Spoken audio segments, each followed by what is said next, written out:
Hello beautiful people! This time I have the Instant Look of Love in a palette by Charlotte Tilbury. The shade is the Pretty Blush Beauty. This is how the palette looks like. This is actually the lighter of the two palettes available. And the reason I got this palette was because it has quite a few of her popular powder products. Namely, the Filmstar Bronze and Glow, which is the bronzer here and the highlighter. This usually comes in a compact by itself. And the Airbrush Flawless Finishing Powder. And this powder is supposed to give a airbrush look to the face and smooth the pores, so I was really curious to try it out. I have not tried the blush. I thought this would be useful for me to try out the blush as well. I've done my foundation, my concealer and the eyebrows. So what I'm planning to do is I'm going to use the palette on half my face so that I can compare with the other half what difference it makes. At the end of the video, I'll share my thoughts as to whether I think this is a worthwhile palette to get, or perhaps it's better to get it individually instead. I'll start off with the face powder.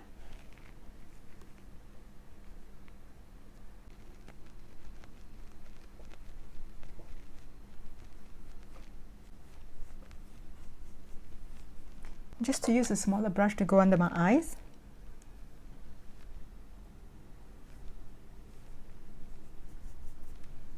And around my nose.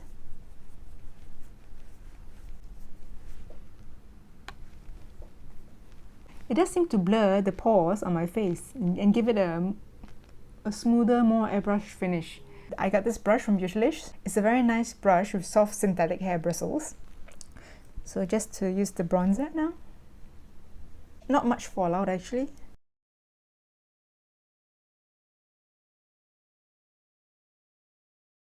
Okay, so this is how the face looks now, with the powder as well as the bronzer, and without. Can you notice the difference? So let's go ahead with the blusher. This one here. It's called a Cheek Pop Color. What I like about this Scott Barnes brush is that it has a pointed tip, so it makes it easy when I have to use a brush for a smaller pan. It still fits in quite well.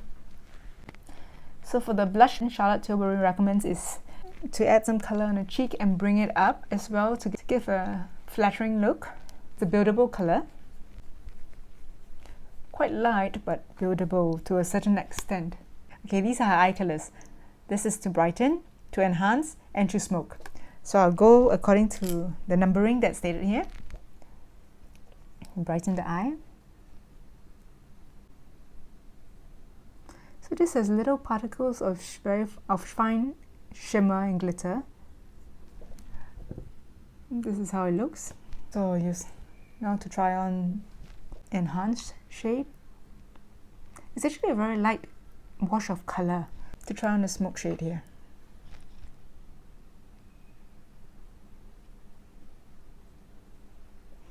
Can be used on the eyelid, upper as well as the lower eyelid.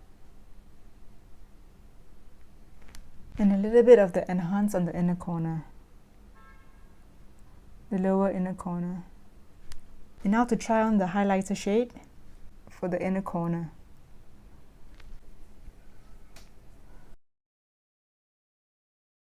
So what I'm going to do is I'm just going to do eyeliner for both eyes and mascara and come back in a while to see the difference. So this is the finished look with the eyeshadow. And this one is just the eyeliner and mascara. Is there enough of a difference?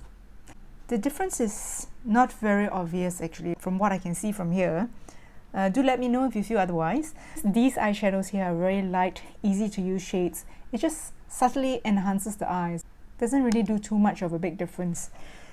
Oh, I have not tried the highlighter yet, so let's try it together. Just to put it on the high parts of my cheek. And to soften it a little bit perhaps. It does give quite a glow. Let's put on a little bit more of the highlighter, see how much we can build it up to. So this is also a buildable highlighter. And this of course also will emphasize some texture. Let's add on more blush as well.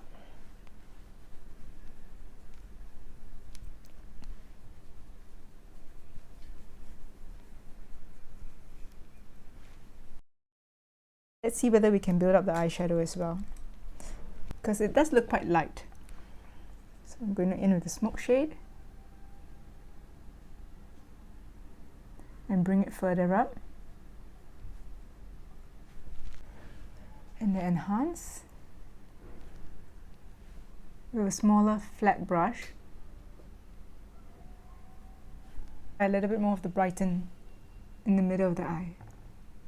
So this is how it looks, darken up. After trying out the palette, the favorite item in this palette for me is the Airbrush Flawless Finishing Powder. The reason I like it is because it really does what it said it would. It does give a nice airbrush look to the face. The pores are minimized as well. It's still visible, I can still see my pores, it's just that it is smoothened out. The next thing that I like is the bronzer here. It looks very natural on the skin tone. It doesn't look too harsh or too dark, and it sculpts the face very softly and gives a nice definition to the face as well. Other items here like the highlighter, I wasn't so impressed because I have other highlighters in my collection that can give a similar effect. And for the blusher here, it is a pretty color which can be built up, but I have other blushes which can also give a similar effect. For the item that impressed me the least in this palette is actually the eyeshadows. The reason I say that is because although it gives a very soft, pretty look, the color is really quite light, and I feel that I can get a similar look with the eyeshadows that I had, which is not as expensive as the Charlotte Tilbury's eyeshadow. I'm still happy to have picked up this palette because I get to try on the other powder products that I was curious about. Who do I think this palette is suitable for? This palette should be suitable for someone who's looking for a very easy, everyday, whole face palette which gives a soft, natural eye look.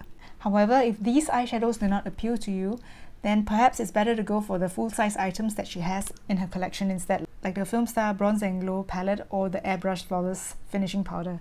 Have you also got this palette, and what are your thoughts on this palette? Do feel free to share your comments. I look forward to hearing from you and having you join me again in my next video. Stay beautiful. Bye!